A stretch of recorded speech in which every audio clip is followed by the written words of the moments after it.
Welcome to another episode of Cars, Cuppas and Cleanups. Today's episode we're going to talk to you about cleaning your wheels. So we've gone through the snow foam, we've gone through all of that sort of process. I've got a little bit of snow foam left in the snow foam lance. So what I'm going to do with this is use it up on all of the wheels. So I'm going to respray the wheels with the snow foam, and that's when I'm going to start attacking it with all of the brushes.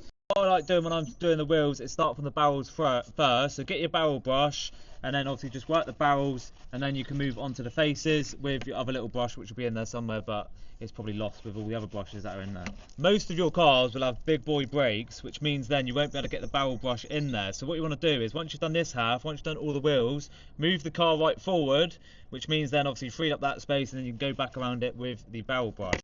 And then once the barrel's done, I'm going to go around the faces with like a detailing brush, go around all the spokes, go around all where the nuts are, and make sure all the dirt and crap is out of there. Next up, you want to grab your tyre brush. I think this is a Vicam brush. Obviously, for some reason, I've lowered this car too much, so it's going to be a little bit sketch.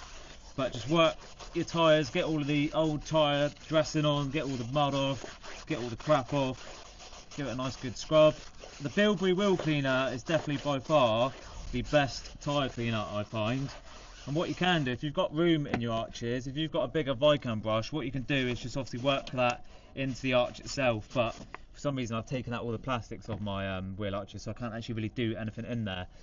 The only other tip I'd say is, if you end up cleaning all the wheels and they still look quite bad, that's where you want like an iron and fallout remover. That's where you'll spray it on and you'll see it all go pink and purple. That'll help obviously agitate all the iron and all the stuff on the brakes on there, but this should be fairly straightforward.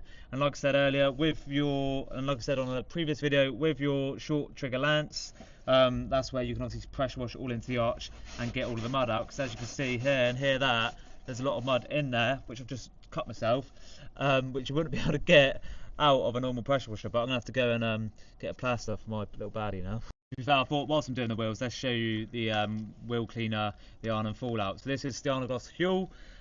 This can get quite expensive, to be fair, using this sort of stuff, because if you get 5 litres of it, it can be like 60 to 70 quid. But let's spray it on, because there's still a fair bit on this car, so it should all go purple. So we'll leave it a couple of minutes and we'll see how bad they are. To be fair, they don't look too bad, but we'll see how it is in a couple of minutes once it's worked its magic. So I've just sprayed it on. The wheels aren't actually too bad, but as you can see, there is a couple of bits where it's starting to break down some of the iron and fallout, as you can see there. So it just means that then the wheels should be absolutely mint. That's the wheels. We'll see you again next week, which will be on the 2-bucket wash method. So we'll see you then for another episode of Cars, Cuppas and Cleanup.